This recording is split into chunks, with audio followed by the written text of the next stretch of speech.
Welcome into the Jazz Notes podcast. Ben Anderson, David James, recording this on December 11th. And David, it's just kind of a weird stretch. We are in the lull of the NBA Cup games. Make way for the NBA Cup and all the tradition that comes with it. Some regular season games, not Cup games, were played on Tuesday, and some are played on Thursday, tonight. Mm-hmm. But the Jazz had Tuesday off and Thursday off, so they ended up with this kind of weird window of not playing from Monday till Friday. Gives them a chance to bake in the disaster that was that game. Well, the last two games have been really very ugly. Second night of a back-to-back in New York was probably not surprising that was bad, despite the fact that they'd played pretty well. But I would say 4 of the last 5 games have had atrocious first quarters. And that is a big issue for Will Hardy, as we have seen in the now viral video of Will Hardy yelling at the team of play harder, essentially, which I think is an interesting case, and we talked about this a little bit on the podcast on Monday. I'm curious where you stand on it. Yes, play harder. Also, did you draft guys that can play defense? And I don't think that was a priority for the team, especially outside of the lottery. And then you can ask, can you draft guys that play both ways? Outside of the lottery, probably not. And what's easier to teach? And I think the Jazz said, well, we just need to find offensive stars. Let's find offensive players. And that's why they've gone after Isaiah Collier and Bryce Sensabaugh and Kyle Filipowski. But those guys do not bring an element of defense with them. You would think maybe Collier could, but it looks like he's slowly or rapidly, depending on how you want to look at it, getting replaced by Walt Clayton Jr. in the lineup. I would say that, well, first off, there's no doubting they're atrocious defensively. They are, I think, 24th in most free throws allowed. You keep putting a team on a free throw line, they're going to keep making them. You're going to be in trouble. They're 24th in the 30-team league there. I think they're 25th there, and they're 24th in three-point field goal percentage defense, and 26th in field goal percentage defense, and 29th in points allowed. I mean, that just tells you this is a bad defensive team. And yes, it would be better with Walker Kessler, but how much better? 20th? 18th? Yeah, that might be too much. That might be too much. Okay. That might be expecting too much. How dare I be optimistic? And that's it. 20th is optimistic now, huh? That's where the bar is. These are all factors. I don't think they had a complete team, so I haven't worried about it too much. I figured that they can find and add defensive-minded players. You find talent when you can find talent. The order you bring it in doesn't bother me so much. I think we'd all just rather have all the talent come in more quickly and be better because we're greedy. Yeah. It's what we want. As far as my thought on, can they be better in the first quarter? I think you can be a better you can be a poorly constructed, because you're a work in progress, poor defensive team, and you can do better than 41-13 and 45-20 or 23-0 against the Knicks. 23-0. Yeah, it's like I said the next Thunder. morning. How about 18-5? Yeah. How about you get smoked 18-5? Because you can come back from a 13-point deficit. But 23, what are you doing? And so and the mistakes aren't that you're a bad defensive team, it's that there aren't enough guys running in transition. I mean, there's some things that happen because you're not athletic enough, you're not big enough. I get that, And the guys who were supposed to bring that level of defense because they had the size and the athleticism, we can get mad at 6'2" guys all we want, and Kevin Durant will just go and he'll hold his fingers an inch apart and say you're too small. I never thought that was great trash talk. You're too small. I mean, you're however tall you are, and there's nothing you can do about that. That's the one thing none of us really control. I could wish I was 6'4" all I wanted. I'm not 6'4", so whatever. But run back in transition. Stop the ball. I mean, I know you're hedging trying to get to the three-point shooter in the corner because guys stopping a break. I get that. But you realize that if you don't stop the ball, they're going to take the dunk every time. And if they take the dunk every time and you give a 2 points possession, you're going to be down by 28 points in the first quarter all the time. Stop the ball. The Jazz overall this season have the 4th worst net rating in the NBA. And a lot of people will tell you. So that's 27th. 27th. And I gave you a bunch of other stats where they're between 24 and 29. This makes sense because the net rating will boil it all down. Yeah, essentially. Account for pace of play. And a lot of people will tell you that net rating probably is a better indicator of how good of a team you are, more so than wins and losses, because wins and losses, there can be clutch play and, kind of late buckets. But overall, if you're 8 points per game, Jazz are negative 7.9, points per 100 possessions, worse than their opponents, you're going to lose a lot of games. And for some Jazz fans, that's exciting. And to give you a hint. I don't worry about that. I knew they were going to lose a lot of games. Sure. You were literally told by someone in the press conference after Austin said it won't tank. Within 30 minutes, you had already heard from someone powerful in the organization that we're going to lose a lot of games. Yeah, we may not be and tanking. And you came over and said, I just got told they're going to lose a lot of games. We may not be tanking, but it doesn't mean they're not going to lose a lot of games. Doing everything they can to win. They knew the team was poorly constructed. Yeah. They knew there weren't defensive stoppers. The two guys they drafted with that in mind, well, one of them has been hurt, lost years coming into form, and the other has just been a massive disappointment. And maybe in the long run he can figure something out, or maybe they just missed. Or maybe not, yeah. Yeah, they just missed. Teams miss. Right. Teams do miss. Just because people are probably interested, the New Orleans Pelicans are 28th with a negative 10.1 net rating. Sacramento Kings tied with the Pelicans at negative 10.1, and then the Washington Wizards are negative 15.6. That's we can't turn it around bad. That's there's something actually going wrong. I've described the last couple of Jazz seasons as a controlled plane crash. It's still a crash, but at least it's somewhat controlled. Washington may have lost control. But to counter this, and the reason why I looked this up is I wanted to see where the Jazz were in first quarters this season and what their net rating was, because if you get blown out in the first quarter, it's really hard to come back. The Jazz net rating in first quarters is third worst in the NBA. So they actually are slightly worse than the teams for the game. They are negative 12.3, which is close to Washington Wizards level, uncontrollable plane They had crash. a disaster that was an embarrassment against Houston at home. The last two games have been a disaster. I also thought the first quarter in Brooklyn, even though they won the game, I thought it was a disaster. They were down by 9. They were down by 9 to a terrible basketball team. Now, because they're terrible, they're able to come back and win the game. But you just shouldn't be down by 9. It was just playing with a certain amount of pride and a certain amount of purpose. They are physically limited. They are missing pieces of the puzzle. But that isn't why we're seeing 23-0 runs. And why we're seeing there's another one, I think it was 18-3 run in the other game. And to your point, I get on stathead.com, which you can look through different events. And I looked at when was the last time the Jazz scored 15 points or fewer and allowed 40 or more in the first quarter of a game. This just can't happen very often. And it went all the way back to November 7th when they did it against the Minnesota Timberwolves when they were down, 45-15 or whatever, 43-15 at the end of the first quarter of that game. So, this has been a season-long issue. Yep, and that's why Will lost his mind. That's why he was quite mad about it, because I have to imagine. It went viral, I think, initially because Jazz fans have been waiting for this. There's been a level of control and emotion inside the organization, and they're coming at it from one perspective. But the fans are coming at it from when? When? Yeah. This is horrible, and there's no reaction. And finally there was a reaction, and that's why people went nuts. And at least a reaction fans saw. I would guarantee fans that that's more common than they recognize. Will yelling at his team. That's another question, uncommon. and PK brought that up, and I can't remember who to give it credit to. There was some story he had read about this generation of players doesn't react well to that, and Will can't go full Greg Popovich the way Pop could back in the day. And honestly, Greg Popovich has said he could only do it back in the day because Tim Duncan was okay with it. Yeah. And you know what? Lowry's okay with it. Lowry will let you yell at him. Yes. I'm not saying Lowry is Tim Duncan. But the whole team fell in line behind Tim Duncan. Will the whole team fall in line behind Lowry? There were veterans falling in line behind Duncan. These are much younger guys. And I think we can ask a legitimate question here, like, how much is Lowry the leader? He doesn't really appear to be. He is because he's the best player and the guy who scores the most points. He's a total introvert. A, he's an introvert. B, generationally, he's different than these guys. Duncan's looking at it like, I'm a winner, I can take this. Lowry can't say that. He's never been to the playoffs. Well, that's the key word, is that if I yell at you and the result of that game is we get a W, which the Spurs were winning 60 games every year, I can say, well, it looks like the yelling may correlate to winning. Now, does it? I don't know. I don't think you have to be a jerk head coach to be a successful head coach. I've never believed that. But if you win, you can at least justify why it happened. If you get yelled at and you lose and you say, well, you can be nice to me and I can lose too, you'll listen to the guy who's being nice to you. I think the old cliche that coaches can lose it, but only so many times is justified. There are times when you really need that level of urgency and that level of energy in a sport that I've been told multiple times by multiple people, both coaches and players, this game just beats you up and wears you down. And sometimes you got to do something dramatic, even yelling, heaven forbid, to get that urgency and get that energy going. But to your point, who wants a jerk and a steady diet of that? And so we will see. Will Hardy had said, because I asked him after the game, why did Isaiah Collier and Bryce Sensabaugh only play 6 minutes? And he said, sometimes the only way. And he said, I love these guys. They are good human beings. I love coaching them. They are coachable. But sometimes the only way you can get through to guys is by taking their minutes away.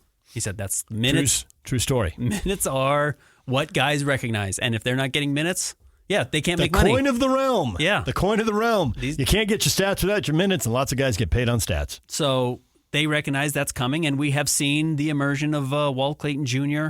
lately, and that's been one of the better stories for the Jazz now over the last few games. And this was a guy who I really liked coming out of the draft because I thought he would do exactly what he's doing now. And again, I liked Cody Williams coming out of the draft. So you can like what a guy did in college and it not be a pure precursor to who they are going to be as players.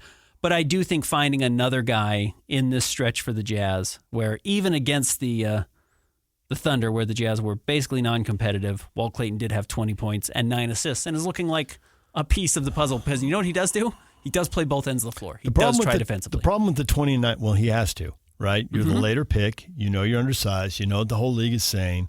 And you come in and think, I've got to bring it or I'm going to be out of here in 2 minutes. Yep. And he brings that level of urgency, so he gets to play. Why does Svi get to play? He's clearly not the future of the team. Yeah. You'd have to look it up. He's on either his 7th, 8th, or 9th NBA team. I mean, he's way deep. He's somewhere near a third of the league, but not there. He's bounced around a lot. But he brings an urgency. He knows none of this is going to last. He knows he's going to get the knock on the door and coach wants to see again.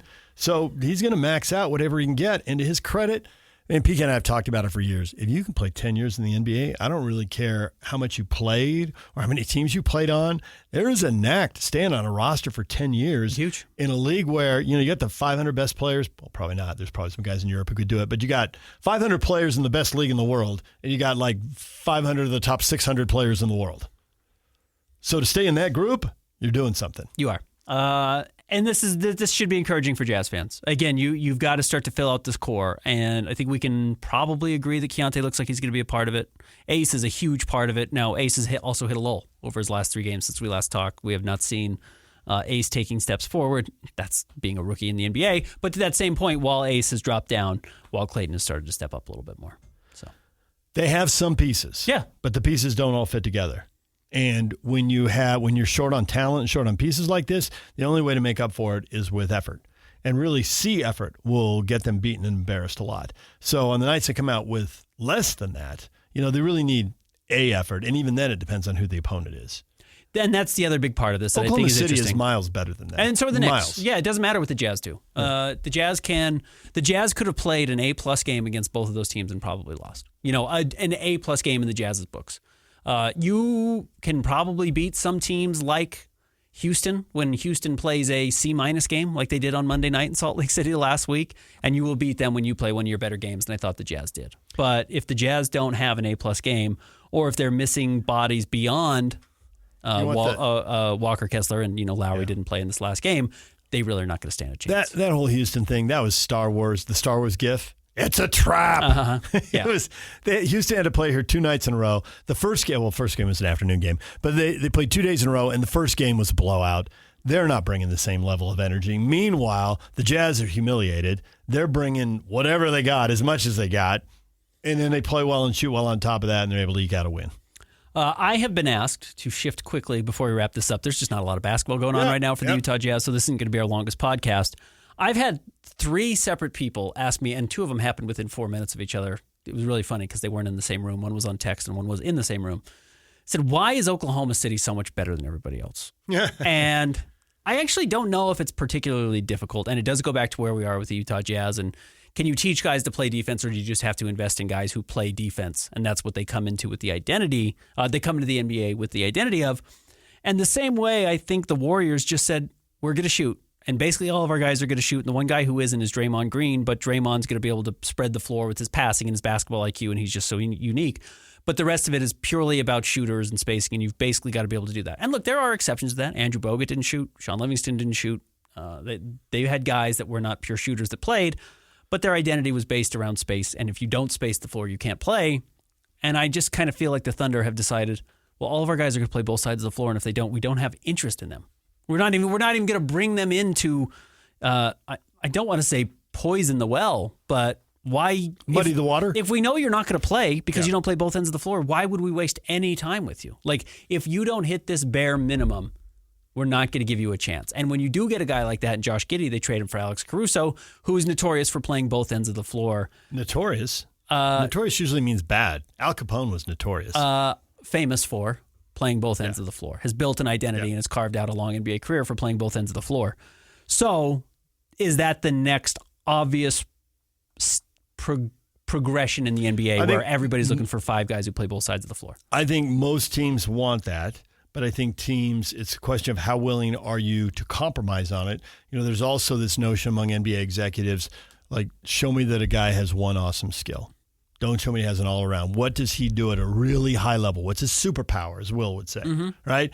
And so let's get all the superpowers to mesh together. We'll have a team. This guy can ball handle. This guy can pass. This guy can shoot. This guy can rebound and defend, and you go on down the line. But the ability to play 5 out, which the league has trended to, but maybe is trending away from a little bit, really did put the pressure on everyone to be able to defend because there's nobody behind you. Right. Yeah, you're defending in space. And you've got to be able to shoot, so you do have to play both ends of the floor. And I think everybody's always wanted the both ends of the floor.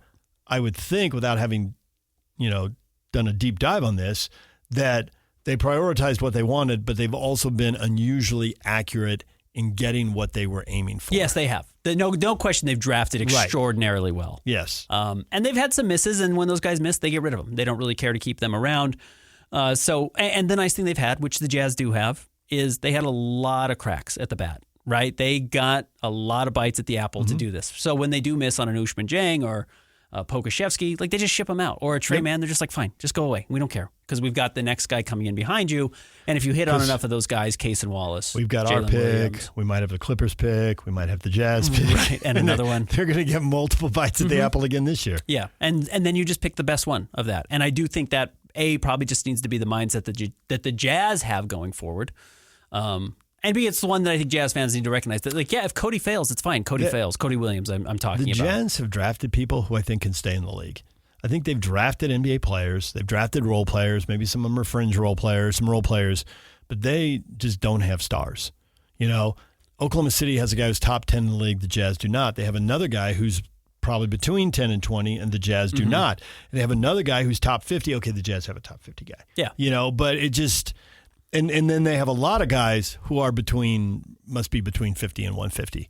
I mean, for them to come in here and sit 3 guys and treat the Jazz the way they did, missing 3 starters, amazing. 24-1, amazing. And yes, I can say is the natural progression everyone looking to do what OKC did. Probably. That's the goal. Draft really well. But everyone trade wanted for a lot of picks. Well, everybody is trying to trade for a lot of picks. And everyone wanted to turn into Golden State, too, in 2016. But nobody else did. Right. Nobody else figured out how to be Golden State. Now, you can look at the analytics and say, well, actually, if you were to drop 2013 or whatever that first beginning of this Golden State run in today's league, they're actually one of the slowest offenses and they shoot one of the fewest threes.